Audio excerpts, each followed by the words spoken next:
तर कृषी मंत्री असताना धनंजय मुंडे यांनी फार मोठ्या प्रमाणात भ्रष्टाचार केल्याचा आरोप अंजली दमानिया यांनी केलेला आहे। 350 कोटींचा हा सगळा भ्रष्टाचार असून या प्रकरणी आता धनंजय मुंडे यांच्यावर तातडीने कारवाई केली जावी अशी मागणी अंजली दमानिया यांनी केलेली आहे। तत्कालीन कृषी मंत्र्यांनी 350 कोटींचा भ्रष्टाचार केल्याचा अंजली दमानिया आरोप करतायत। तत्कालीन कृषी मंत्री धनंजय मुंडेंची चौकशी करा आणि त्यांचा राजीनामा घ्या असा देखील अंजली दमानियांची अशी मागणी आहे। आणि आपले प्रतिनिधी रजत वशिष्ठ सध्या आपल्या सोबत आहेत। रजत, आपण पाहिलं अंजली दमानिया यांनी खूप मोठे आरोप केलेले आहेत, त्या आरोपांची पुष्टी करणारी कागदपत्र देखील त्या दाखवतात, पण हा घोटाळा सगळ्यात आधी एबीपी माझानं समोर आणलेला होता। नक्कीच मुळात ही जी योजना होती ती कापूस आणि सोयाबीन उत्पादक शेतकऱ्यांना बळकटी प्रदान करणारी ही योजना होती आणि या योजनेच्या माध्यमातून संपूर्ण हा घोटाळा जो आहे तो मोठ्या प्रमाणावर करण्यात आला।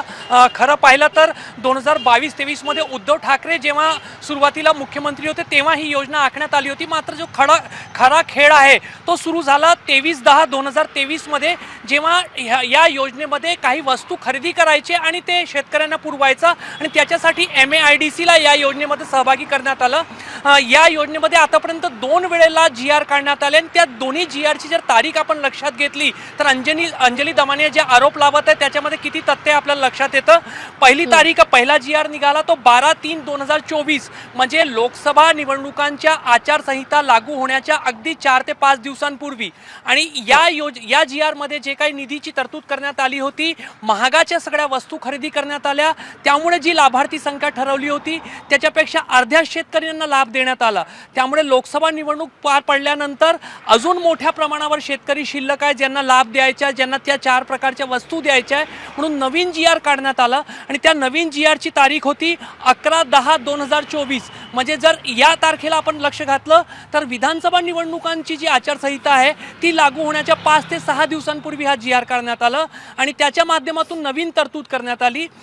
खरं पाहिलं तर जेव्हा डीबीटीचा धोरण जो आहे तो महाराष्ट्र सरकारने 2017 पासून अंगीकारलेला होता, म्हणजे कुठलीही वस्तू खरेदी करून शेतकऱ्यांना द्यायची नाही, थेट शेतकऱ्यांच्या अकाउंटमध्ये पैसा द्यायचा, म्हणजे मध्यस्थ आणि जे काही निम्न दर्जाच्या वस्तू शेतकऱ्यांपर्यंत पोहोचतात ते टाळण्यासाठी तो धोरण अंगीकारण्यात आलेला होता।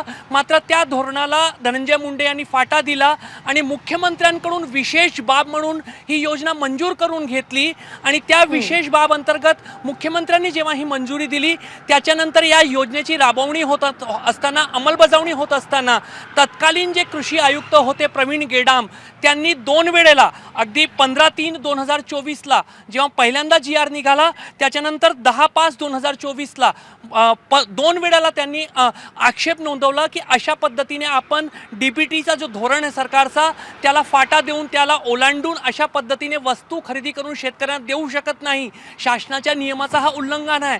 मात्र प्रवीण गेडाम यांनी 2 वेळेला पत्र लिहूनही आक्षेप नोंदवूनही कृषी विभागाचे जे काही अधिकारी होते त्यांनी त्याकडे लक्ष घातलं नाही आणि ही योजना जी आहे ती पुढे रेटण्यात आली आणि नंतर प्रवीण गेडाम यांची एक आश्चर्यकारकरित्या कृषी विभागातून दुसरीकडे बदली पण करण्यात आली। त्यामुळे प्रवीण गेडाम यांना तिथून जाणून बुजून हटवण्यात आला आहे का असा प्रश्न सुद्धा याच्यामध्ये निर्माण होतं। या संपूर्ण भ्रष्टाचारासंदर्भात मागच्या वर्षी जुलै महिन्यामध्ये एबीपी माझाने जेव्हा आवाज उचलला होता तेव्हा भारतीय किसान संघ जे आहेत त्यांनी आक्षेप नोंदवलेला होता आणि त्यांनी सरकारकडे तक्रार केलेली होती आणि त्या तक्रारीनंतर या संपूर्ण प्रकरणाची चौकशी जी आहे ती एका वरिष्ठ सचिव दर्जाच्या अधिकाऱ्यामार्फत करण्यात आली। त्याच्या अनेक सुनावण्या सुद्धा झाल्याची माझ्याकडे माहिती आहे, मात्र त्या सुनावणी झाल्यानंतर त्याचा अहवाल जो आहे तो तयार झाला आहे की नाही, तो सरकारपर्यंत देण्यात आलेला आहे की नाही, किंबहुना तो अहवाल सध्या दाबून ठेवण्यात आलेला आहे, असे अनेक प्रश्न सध्या निर्माण होत आहेत। आज अंजली दमानिया यांनी जे काही आरोप केलेले आहे त्या संदर्भात नागपूर खंडपीठामध्ये काही याचिका सुद्धा काही शेतकऱ्यांनी दाखल केलेल्या आहे आणि त्या संदर्भात सुनावणी सुरू आहे।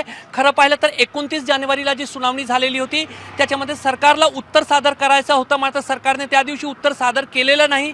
त्यामुळे पुन्हा एकदा खंडपीठानं सरकारला 3 आठवड्यांची मुदत दिलेली आहे। आता 3 आठवड्यानंतर सरकार याच्यावर काय उत्तर देते हे न्यायालयामध्ये स्पष्ट होईलच, मात्र शेतकऱ्यांच्या नावाखाली, शेतकऱ्यांना वस्तू पुरवण्याच्या नावाखाली महागाच्या वस्तू खरेदी करण्यात आल्या, आपल्या मर्जीतल्या लोकांकडून खरेदी करण्यात आल्या आणि त्याप्रमाणे ते निम्न दर्जाच्या वस्तू जे आहेत ते शेतकऱ्यांना देऊन मोठा घोटाळा केल्याचा जो आरोप होतोय त्या संदर्भात वारंवार अनेक पुरावे जे आहेत ते समोर येतात। त्यामुळे सरकारने नक्कीच या प्रकरणी चौकशी करण्याची गरज आहे। बरोबर आहे.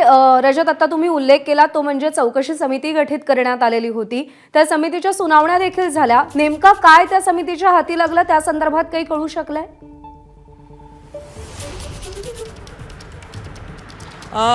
जी काही माहिती माझ्यापर्यंत आहे त्याप्रमाणे व्ही राधा नावाच्या वरिष्ठ IAS अधिकारी आहेत, त्यांच्यामार्फत या प्रकरणाची चौकशी करण्यात आलेली होती आणि जे काही संबंधित लोक आहेत ज्यांच्याकडे या संपूर्ण घोटाळ्याचे काही पुरावे आहेत त्यांना नोटीस पाठवून सुनावणीसाठी बोलवण्यात सुद्धा आलेला होता. मात्र त्या सुनावणीनंतर नेमकं काय झालेलं आहे त्या संदर्भातला अहवाल जो आहे तो त्या चौकशी समितीने तयार केला आहे का आणि तो सरकारकडे दिला आहे का याची स्पष्टता या क्षणाला नाही आहे. मात्र नक्कीच जेव्हा भारतीय किसान संघाने या संदर्भात आवाज उठवलेला होता तेव्हा तत्कालीन जे सरकारमधील जे नेतृत्व करणारे मुख्यमंत्री आणि उपमुख्यमंत्री होते मागील महायुतीचं जेव्हा सरकार होता त्यांनी गांभीर्याने घेतलेलं होतं तो प्रकरण आणि त्याची चौकशी जी आहे ती करण्यात आलेली होती. मात्र त्या चौकशीचा पुढे काय झालं हे नक्कीच पाहण्यासारखं आहे आणि त्या चौकशीला वेगळ्या दिशेने नेण्यात आले आहे का किंवा त्याचा अहवाल जो आहे तो दाबून ठेवण्यात आला आहे का तो सध्या त्याबद्दलची स्पष्टता नाही. रजत, या सगळ्यामध्ये टेंडर प्रक्रिया ज्या पद्धतीनं झाली त्यावर देखील अंजली दमानी यांनी प्रश्न उपस्थित केले. आधी पैसे दिले गेले, मग निविदा काढल्या गेल्या किंवा कच्चा माल खरेदी करण्यासाठी आधीच सगळे पैसे दिले गेले. हे सगळं नेमकं कसं घडलं, हे थांबवायचा प्रयत्न कसा झाला नाही? नक्कीच, कारण या योजनेमध्ये जेव्हा MADC महाराष्ट्र ॲग्रो इंडस्ट्रीज कॉर्पोरेशनला सहभागी करून घेण्यात आलं तेव्हा त्याच्यामधून अपेक्षा अशी होती की MAIDCच्या मार्फतीने MAIDCकडे जे रजिस्टर्ड जे पुरवठादार आहे किंवा MAIDC स्वतः ज्या वस्तूंची निर्मिती करते किंवा MAIDCशी संबंधित जे काही सरकारी वेगवेगळे उपक्रम आहेत त्यांच्या मार्फतीने हे खरेदी केली जाईल. मात्र त्या संपूर्ण प्रक्रियेला फाटा देण्यात आला आणि टेंडर काढण्यात आले. टेंडर काढण्याची प्रक्रिया जी आहे ज्याच्यावर अंजली दमानिया यांनी आज बोट ठेवलेला आहे तीही फार रंजक आहे. मुळात टेंडर काढताना जेव्हा जर बॅटरी स्पेअरसाठीचा टेंडर काढायचा आहे तर बॅटरी स्प्रेअर ह्या शब्दासह तो टेंडर काढला पाहिजे. मात्र त्याच्यामध्ये आपल्या मर्जीत त्या लोकांना तो टेंडर मिळावं, इतर जे स्पर्धक त्याच्यामध्ये येऊ नये या अपेक्षेने तो टेंडर काढण्यात आला, या कटासह तो टेंडर काढण्यात आला आणि त्यामुळे MAIDCचा एक परिसर जो आहे तो लीजवर भाडेतत्वावर द्यायचा आहे. म्हणजे अत्यंत बेमालूमपणे हा सगळा भ्रष्टाचार करण्यात आलेला आहे. 350 कोटींच्या भ्रष्टाचाराचा आरोप अंजली दमानिया यांनी तत्कालीन कृषी मंत्री धनंजय मुंडे यांच्यावरती केलाय.